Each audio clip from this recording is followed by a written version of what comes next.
Hello and welcome to the Colts Cover 2 podcast. I'm Joel A. Erickson. I'm joined by Nate Atkins. We are kind of in the middle of a lull, a weird lull in this season. Shaquille Leonard was reportedly had season-ending back surgery.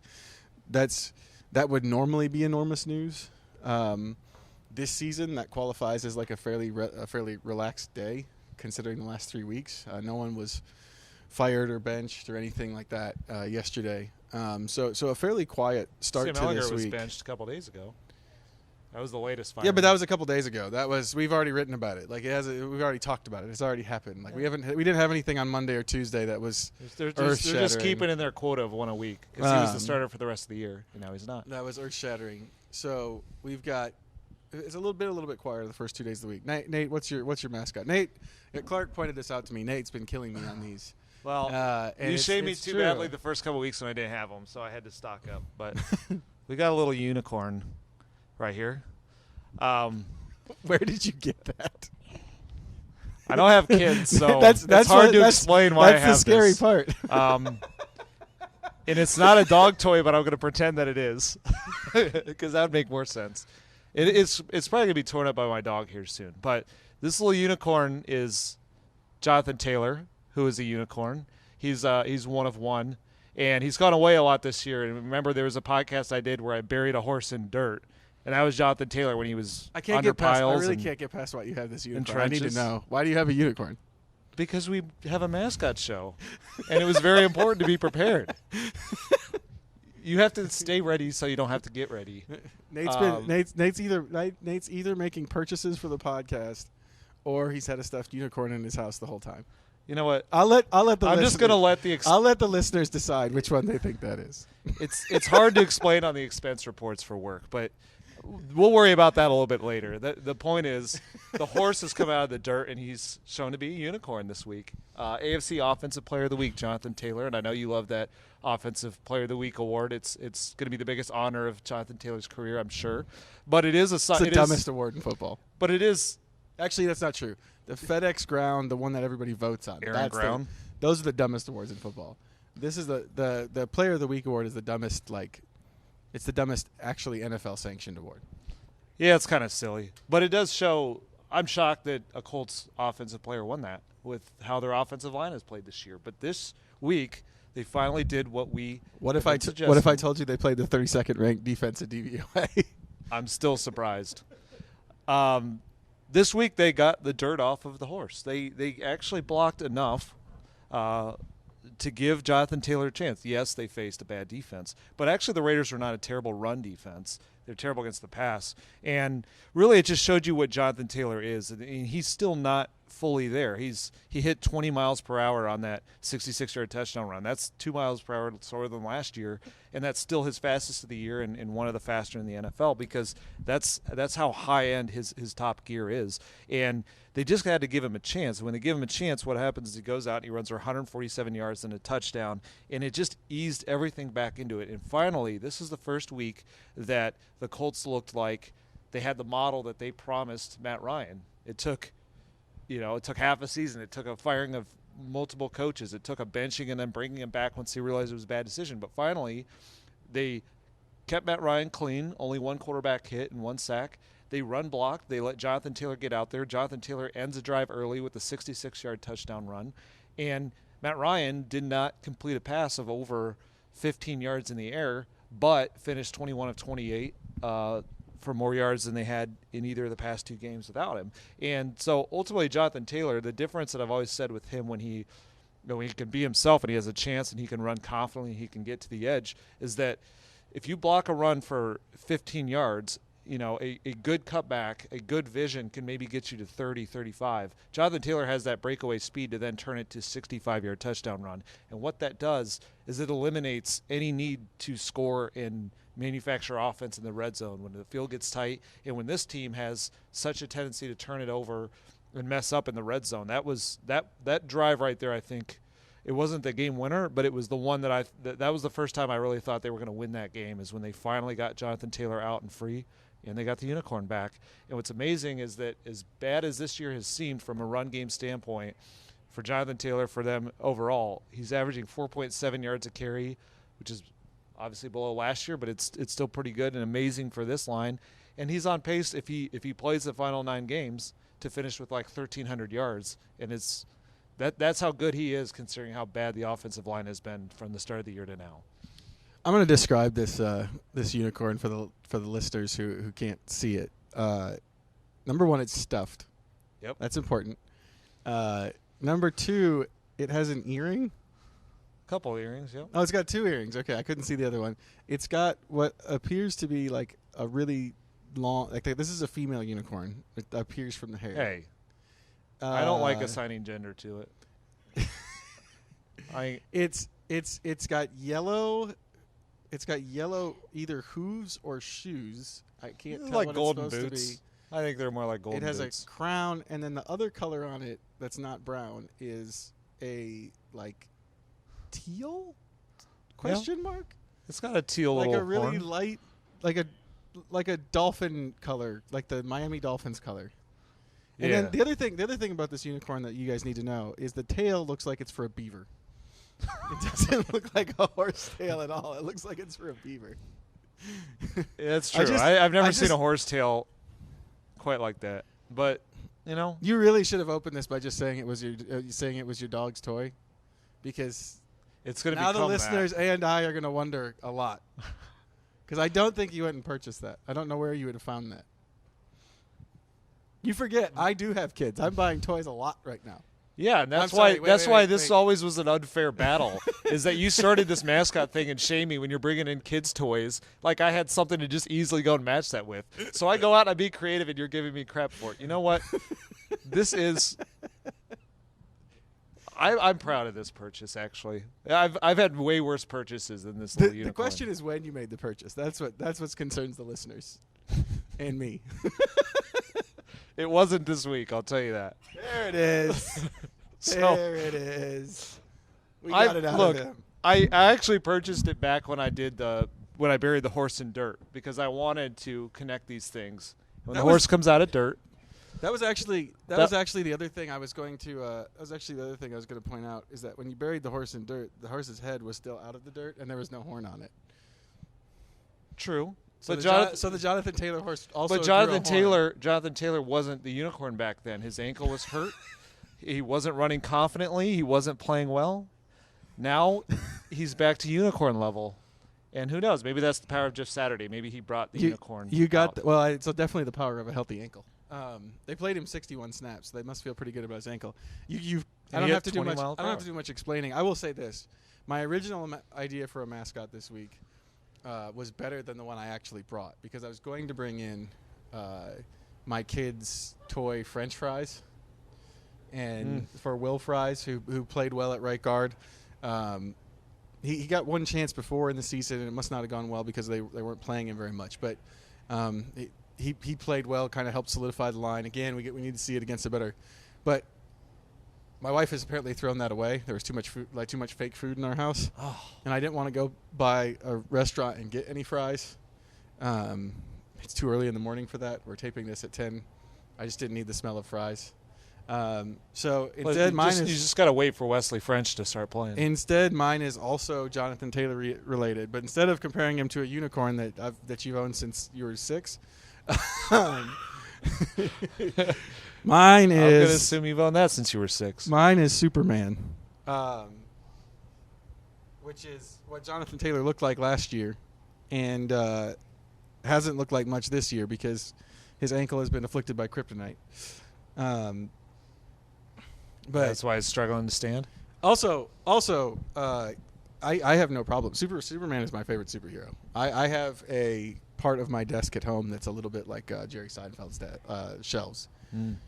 This is actually my kid's because it's bigger, and we need to make sure it was big enough for camera. But when Jonathan Taylor's going good, he can be Superman, and he looks like Superman. But we hadn't seen that. Again, maybe kryptonite affected his ankle. Could be magic too. That's the other weakness. Yes, kryptonite and magic. Those are the 2 weaknesses for Superman.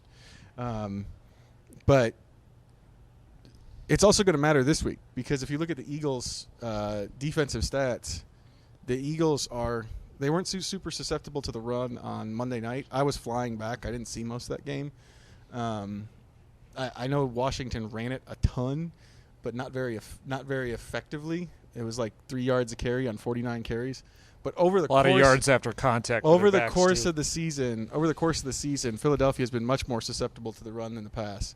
And so I think, if that was the thing that you can carry over from the way the line played, given that the Raiders were better against the run than they had been against the pass, then you'd hope that carries over again this week against a defense that, if I remember what I looked up right, they're second in the NFL in pass yards allowed and yards per attempt.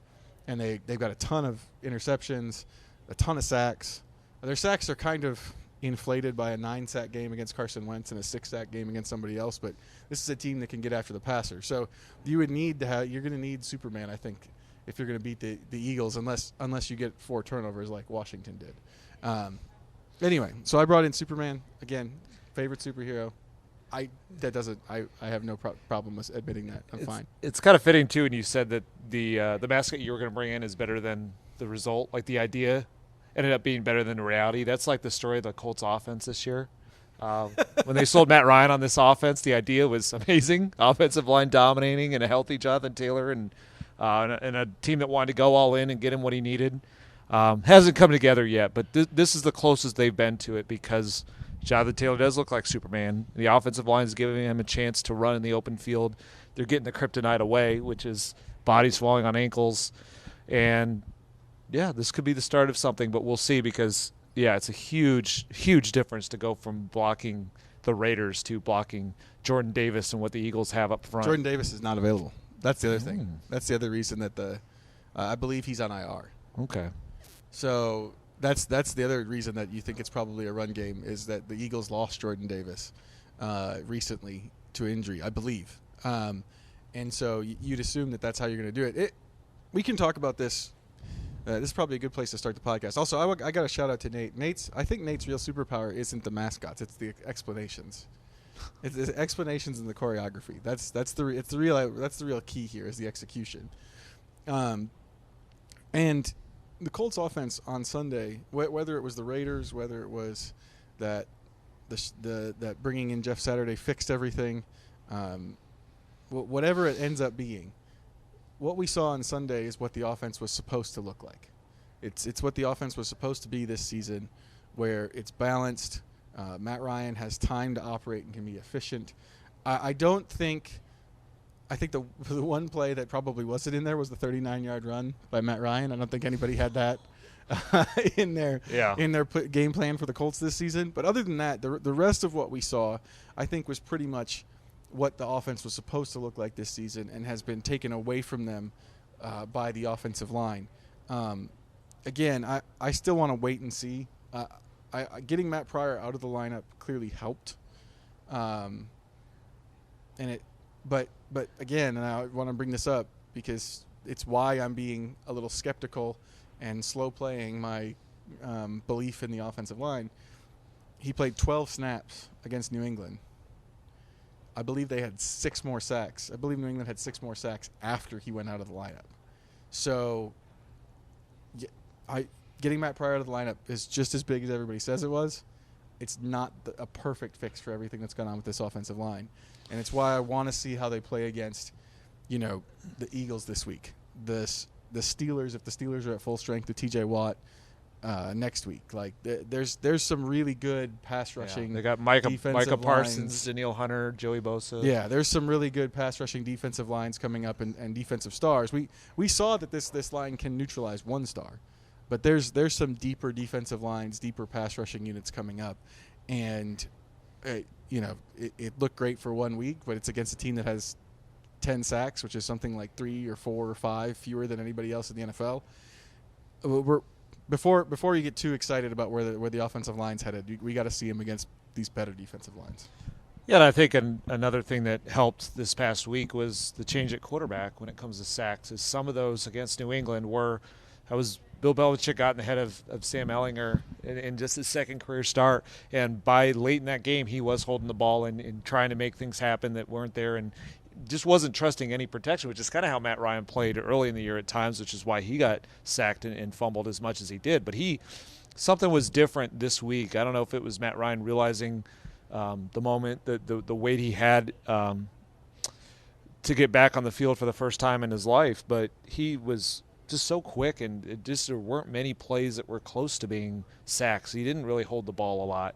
And what also happened is the turnover risk was kind of gone. Outside of that sack, there wasn't a single play that I felt like he was flirting with danger, which is kind of what's new. But also, maybe it's not all that new, because I went back and looked. There's been 2 games this year where Matt Ryan has had 0 turnovers. It was this past Sunday, and it was the win over Jacksonville. So that's 2 times in 3 weeks. And then the one outlier was between that was the Tennessee game where he had the worst pick six probably of his life. But also that's a game where he's playing with a grade 2 separation in his shoulder for 2.5 quarters. So some of that game is hard to judge. And what this always was about was that, I just remembered thinking, like, as bad as this started for Matt Ryan when it came to turnovers and sacks and just where the offense was, it was still new to everybody, and it was all about building it, progressing it, and by the time they got to midseason, could they get him comfortable and efficient like he was supposed to be? Could they get the offensive line capable? Could they get Jonathan Taylor going? This is what it was supposed to look like, and what has also happened is they've got Paris Campbell going now, and Paris Campbell really feels like a Matt Ryan guy, and that went away as a receiver. With the change at quarterback, they did not have the timing routes, the throwing guys open the same way. Again, Matt Ryan did not this past game did not complete a pass over 15 yards in the air. I think he only attempted a couple of those, but he was 21 of 28, and he had 222 yards and 110 quarterback rating, because this offense is built for that now. You can hit Michael Pittman across the middle and let him kind of run with the ball like a running back like he always wants to. Kylan Granson is starting to be a little bit of a run-after-catch guy. He had that 32-yarder. And Paris Campbell, that speed is back. And then the Raiders found that out in the worst way with some really bad positioning by their safeties and bad angles on that final play that went 35 yards for a touchdown. And all of a sudden, Paris Campbell, over his last 3 games, if you were to stretch that, is a small sample, 3 games with Matt Ryan, but if you stretch that over 17 games, it's 136 catches for more than 1,100 yards. That's the kind of player he always needed, that mismatch speed player in the slot to hit on those in-breaking routes the way that he used to with Julio Jones, but now it's rather than win just with size, which is that bully ball attitude that Michael Pittman has, Paris Campbell's that guy who can catch it and create the explosive play with the ball in his hands. That's what this offense has to be, because Matt Ryan still, I don't think, is going to be this air it down the field guy. I mean, his arm is still not – it's not what it was 5 years ago, and even at that level, it was never the most incredible thing in the world. But you have to really be encouraged by the receivers he's playing with, and I throw Kylan Granson in as sort of the 4th guy with Alec Pierce. There's just so much sort of – there's big play potential with getting the ball in the hands of those guys, especially if they can get to a point where teams – start stacking the box again. The Raiders played a lot of too high, and I think that opened up a lot of those underneath throws. And it's incredible that Jonathan Taylor still had that long run even against that. That's kind of how lacking the Raiders' safeties are. But eventually, if Jonathan Taylor keeps doing that, teams will adjust, and that could open up a little bit more explosive. That's where I think we may see Alec Pierce get going the way he did against Single High to beat the Jaguars. It's interesting, because I think the part coming into the season that the Colts felt and that most people felt was going to need time to develop was the wide receivers. Was this the relationship with the passing game? What does it look like with Matt Ryan? How does Pierce fit in? Do they have Paris Campbell? What do they got going on at tight end? That stuff sort of came together quicker than I think most people expected. I mean, right after week 2 is when Pierce started to look pretty good. Not long after that, Campbell started to look pretty good. Week 4 is when the tight ends showed that if they're given opportunity, they can do some stuff. I think the reason that the offense has been such a disaster this season is just the stuff that they were supposed to be able to rely on. The offensive line specifically, and almost totally, because I don't put a lot of the running game issues on Jonathan Taylor so far. I think it's offensive line and quarterback. But I'm saying, like, in terms of what you were saying about they thought they were going to have to build this offense. Building it around the quarterback, they were expecting to protect Matt Ryan right away. Mm-hmm. And because they didn't do that, it sort of has minimized the development of these receivers and sort of what they're getting out of these receivers. And that's just sort of how this season started. And if this Raiders game is an indicator of how the offensive line is going to play against better opponents, then that means good things for the offense. The question is, how much does the opponent matter? Because we did see them drop back 58 times against the Jaguars and not get sacked, and then the next week is the week that Ryan got his shoulder separated and had the pick sixes. So it's looked okay before and then not been fine the week after. Same thing with the Washington game. There was only one sack of Ellinger in the Washington game, and it was like, okay, maybe his mobility is going to help. And 9 sacks against New England the very next week. So we got to see it happen. And honestly, not even just this week. It's got to be 2, 3, 4 games in a row before you can feel like this is the new norm for the offensive line. Again, the Raiders. People don't want to hear this right now, but it's true. When the Raiders sacked Matt Ryan, when Max Crosby sacked Matt Ryan, that was the first time in 13 quarters that the Raiders had sacked somebody. Seems pretty good. That explains why they're 2-7. 13 quarters. They had gone 3 full games without a single sack, and that means that they didn't have a play where a quarterback scrambled and ran out of bounds like a yard behind the line. They didn't have one where a guy fell down at the line of scrimmage. They had nothing. They had no broken plays, nothing like that for more than 3 games. And even on Sunday, that was only 1. So now they have 1 in 16 or 17 quarters, whatever the math is. It was a bad pass rush they faced. And we got to see if this offensive line can do it again and again and again, because we've seen them have okay games before, and it didn't translate for the rest of the season. And that's why the Colts are where they are in the middle of this weird transition, where your head coach is gone, you have a new head coach in. The organization keeps saying they're not trying to tank, they're trying to win. That's how we got here, is all this offensive line stuff, and we have to see if it's real. Yeah, no doubt. And I'm still skeptical for some of those reasons. And the offensive line does not stack 2 good games together in a row. But I do think there is some reason to believe that it's getting better. I'll be surprised if this becomes a dominant offensive line. There's just too much to try and fix. It's gone on too long. But there are certain things that I think are working in their favor. Will Fries, as you mentioned, is one of those. What that does, not that Will Fries is a star, but he's pretty solid in pass protection, and it takes away what was really the easiest play for defenses, which was stunts inside. Bill Belichick just killed him with that. Early in the season, they couldn't even communicate him well. They've got that part, the communication down, and they've got a better pass protector there who's not. I mean, Matt Pryor's. He's 343 pounds. He's just not built to catch Matt Judon looping inside. It would be a hard matchup for Will Fries, too, but they're more capable.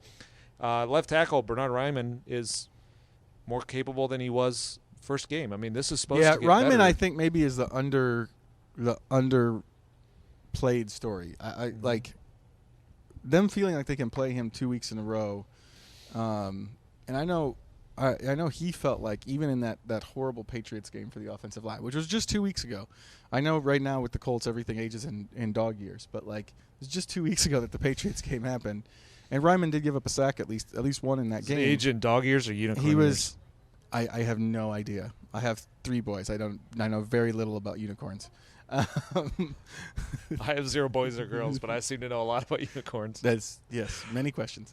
But I think if they keep Raimann there, if he keeps developing long term beyond this year, beyond whatever's going to happen down the stretch here against a very tough schedule for the Colts, if Bernhard Raimann can play left tackle, that is huge for this Colts team. If he can start at left tackle and play well, that's the blueprint is to get him, is to have a draft pick that you can play there and start there on a rookie contract for the next 3 years, and let whatever you have to do with some of the other big contracts, either they play out, maybe you have to release somebody, whatever you're going to do. If you have a left tackle who can play on a rookie contract, that would be huge. And honestly, that position, if assuming Raimann continues to start, how he develops there is probably the biggest development for this organization going into 2023, 2024, 2025, and beyond. No doubt, because they're going to have to draft a quarterback at some point, which will require a first-round pick. This year. And do it this year. And if you don't go to the draft and a first-round pick for your left tackle, it's pretty hard to find one. So they need They need to find something here in Ryman, who was a third-round pick, but he was always going to take some time because, of course, he only played offensive line for a couple of years before this. And then the other thing that I think is, and yes, the payoff for that is huge because left tackle is the most important position, but also it's going to help if that can feel somewhat secure and static. It's going to help get the most out of Quentin Nelson, who we've not seen this year. But I thought he played his best game on Sunday. Some of those run blocks were really impressive from Quentin Nelson. And what is happening here too is I do think Jeff Saturday is going to have an effect on this offensive line because a lot of things I've talked about all year long. I didn't like the coaching. I didn't like the attitude and approach and tone of that room. Jeff Saturday is such a different breath of fresh air from the sort of negative and depressed state they've been in all season long. I mean, just the quotes this past week, ever since he got here, before they had a good performance, just from some of those linemen had felt different. And the way Jeff Saturday approached his job is very interesting. You're talking about, though, from the position coaching level. Yes. Because the head coaching level, I don't think that positivity was really the issue. No. Frank Reich tried really hard to give positive reinforcement, but he had a lot on his plate. He's the offensive play caller. He's the head coach of the team. He then became the offense coordinator for a week, so clearly that was never going the way he wanted. Jeff Saturday has a very different approach. He spent 85% of his week in offensive meetings, so he pretty much said, Gus Bradley, defense is yours.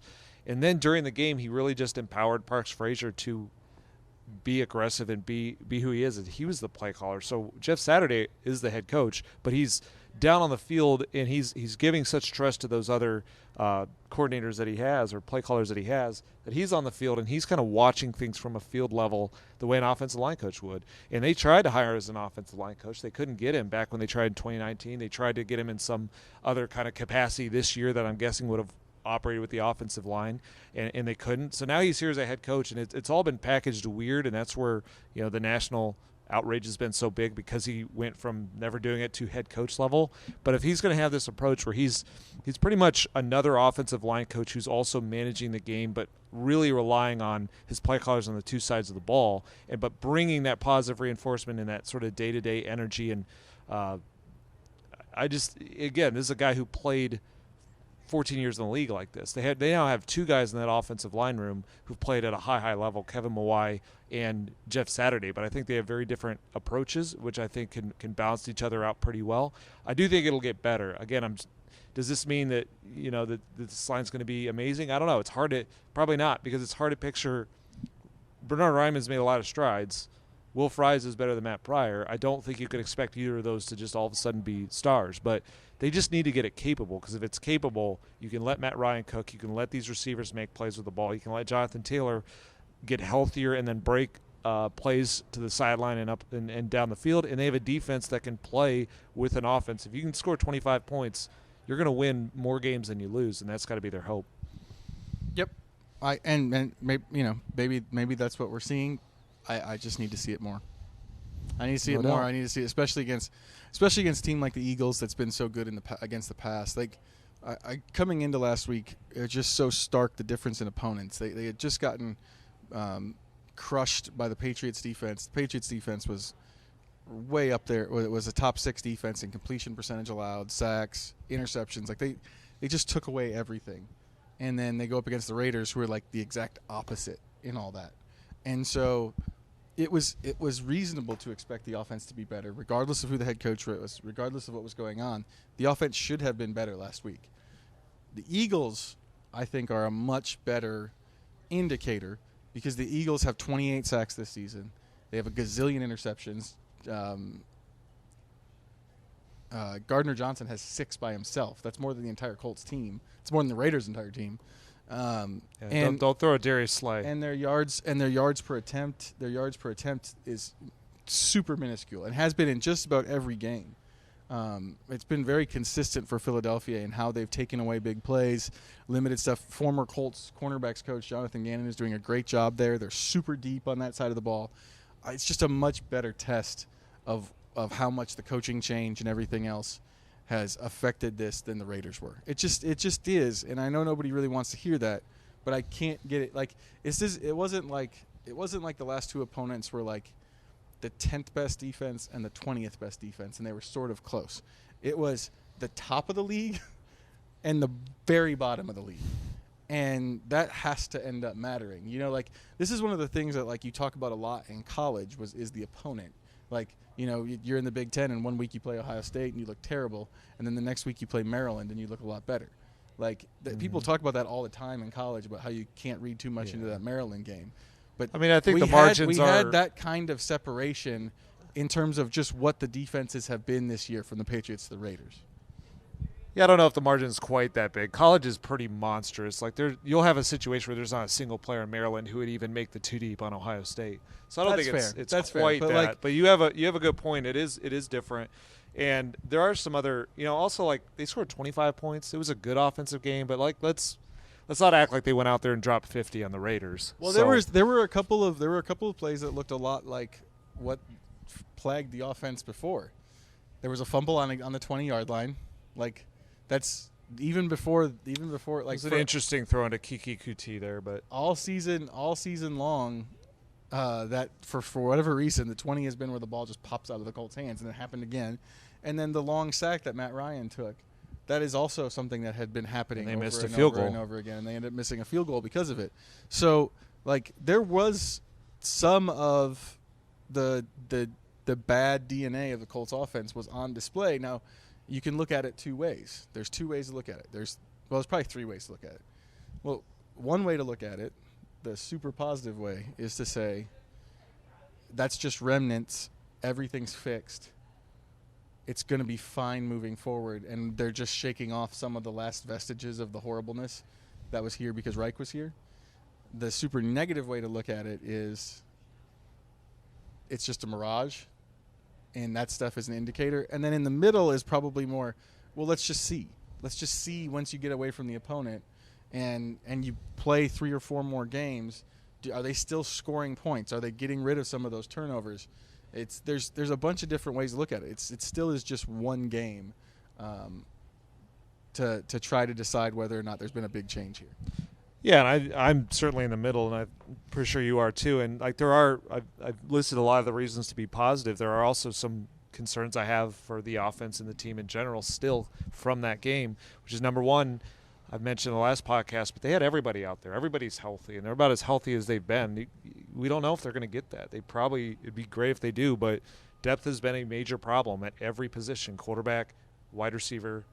Deion Jackson stepped in pretty well as a running back, but notice they did not try and run when he was the only guy that they had, which this team is not built to be good if they don't run the ball well. So they've got to have those guys out there. Those playmakers are very good, but if you're dropping from Alec Pierce to Mike Strawn, Paris Campbell to Kiki Kuti, Matt Ryan to Sam Ellinger, we've seen what that ends up being. The other thing on the other side of the ball we've not really touched on, but concern that came out of this game that's for the past couple of weeks is the pass rush. Yeah. And like how healthy is Kwity Paye's ankle? Yeah. And this is to be a defense that if the offense is capable and can get a lead, they've got to close it. Now, they closed it with a Stephon Gilmore pass deflection in the end zone, but that came dangerously close to not working because the pass rush again and again let them hit explosive plays to Devontae Adams, where at some point it didn't really matter how well Stephon Gilmore, Kenny Moore, and other guys were covering because you can't cover all day long. So, yes, Kwity Paye, he's working through an ankle issue.